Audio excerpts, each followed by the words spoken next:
morning. This is Corky, Northwest Alabama. Hope you're having a good day. Um, got my coffee with me. We're all coffee drinkers. We drink it strong and have for years. So my mother, when she was alive, she used to um, fill up the basket of a percolator. Some of you young people don't know what a percolator is. She'd fill the basket up with coffee grounds to the brim, and then she'd put instant in the water in the percolator. That's how strong my mother drank it. And so we kind of have done that our whole life. It's August here in Alabama. I hesitate sometimes about doing videos like this because I think people just don't want to hear me ramble on. Old guy. Then I see like a podcast by somebody like Otis Gibbs, and I get, kind of re-inspired to share what old geezers in the South have to say about life and all the different issues of life. Interesting development. Some of you know I retired from being a pastor in 2006, and then I did 8 years full-time doing music with intellectually disabled adults in Cleveland, Tennessee. Served 150 individuals and did a music program. I'm not a credentialed music therapist, but I have been a member of the society, and I have attended conventions for music therapists, and I have utilized activities that music therapists use. I did that 8 years before I started going to the Indian reservations, and I got a doctorate degree in Native American Studies, Intercultural Studies at Fuller in Pasadena, California. So my teaching since about 2006 has been online for different colleges, sometimes classroom. In Oklahoma, I taught the American Indian College there, Bacone.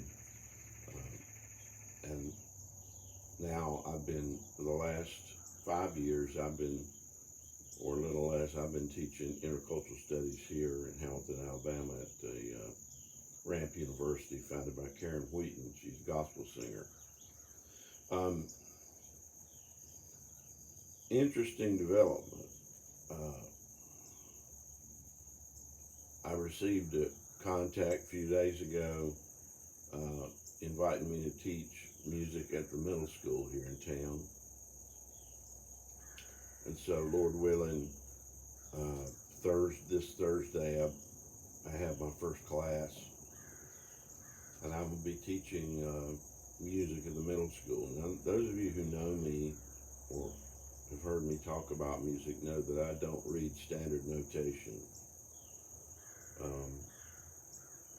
I know something about time signatures. I read guitar and mandolin tablature, bass tablature. But more importantly, I had like 56 years experience of playing in bands. I actually played in a couple of orchestras on occasion, recorded in studio in a number of different cities. Greenville, South Carolina, Memphis, Tennessee, Muscle Shoals, Alabama. So I've been in the music world, and I've been playing primarily guitar, but I also play mandolin, bass, some keys. I can play a trap set, won't slow you down, but I won't press you either. So I'm going to be teaching music, and what I want to do on this little talk today is the old rocking chair's got me. You know, that's what they say in the song, right? The old rocking chair's got me. I am 71 years old. The ag truck has run over a curb. There has been some breakage. Uh, but like Satan, I am moving to and fro on the earth, except I'm not seeking to devour anyone. Uh, so looks like that's coming up. It'll be interesting to see. Um, the approach to music education that I will be involved in at the middle school will be more music experiences. My classes will, each class will have a 3-part lesson. And that's what I was going to tell you about today is for those of you that are thinking about doing music lessons, whether you're doing them, you know, individually, one-on-one, whether you're doing them on, you know, Skype or Teams or Zoom, whatever, you know, or maybe you're having music lessons in person with some music musician. There's a few of these, I guess we'd call them bodies of learning material that you need to have when you're taking music lessons. And in building my lesson plans for this class, 7th and 8th graders, you know, and it's kind of funny because in the 7th grade, you know, that's when I really started playing in bands in North Carolina. And I really didn't have a music teacher, you know, to help me, but an English teacher helped me, and she really encouraged my band. And you know, for long we were playing around, and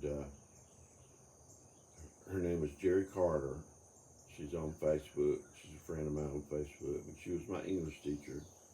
She encouraged my band. You know, the music opportunities in the 60s in public school were, you know, primarily band and or orchestra. So it was horns and violin, you know, much of a heady type of music, and you had to read the standard notation. But I fell in with, you know, the hippies and the rock and roll, so I learned, you know, national numbering system, and I learned to play popular music. And then when I was in the church, playing church music for such a long time, you know, they were more or less, you know, rock and roll bands had been converted. So we played the songs much like as we learned them when we were, you know, in middle school and high school. So what would be the components, the learning components, or the learning resources for a music lesson? Would be number one, the history and culture of the music. And what this suggests is the whole subject of ethnomusicology, which is a field. Some people said my dissertation, my doctoral work, would classify as ethnomusicology because I was analyzing Native American music practices that I had observed throughout the U.S. And so it's good to know the background of the music and the people, because that's the way you learn music, is from the people who play it.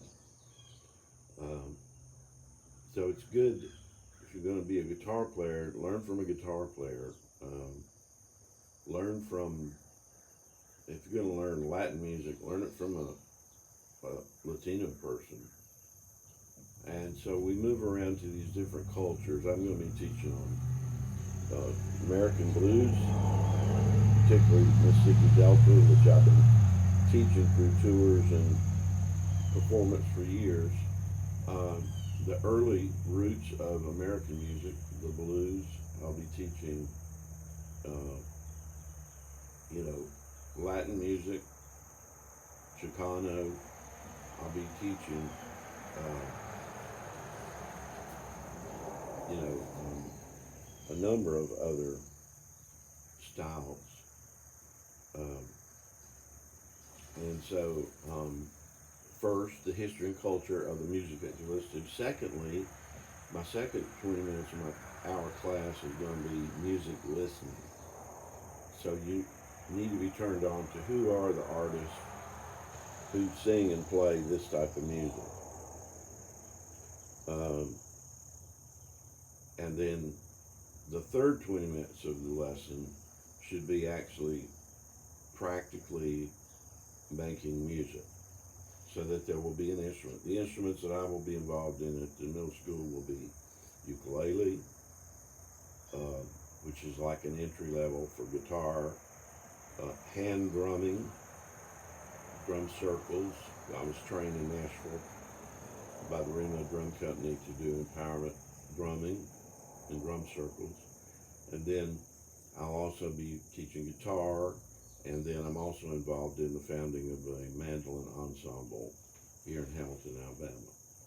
So the three things you need to have in a music lesson is, first of all, the story behind or the history and culture of the music. Secondly, listening to the artists that have promoted the music. And three, actually learning to play it. And these activities are going to go on. I think the classes are going to be like 15 kids in each class or something. I'll continue to be teaching intercultural studies at the college here and everything, but just wanted to update you guys on that and give you a little outline of what a great music lesson would be. Okay, you have a great day. Thank you.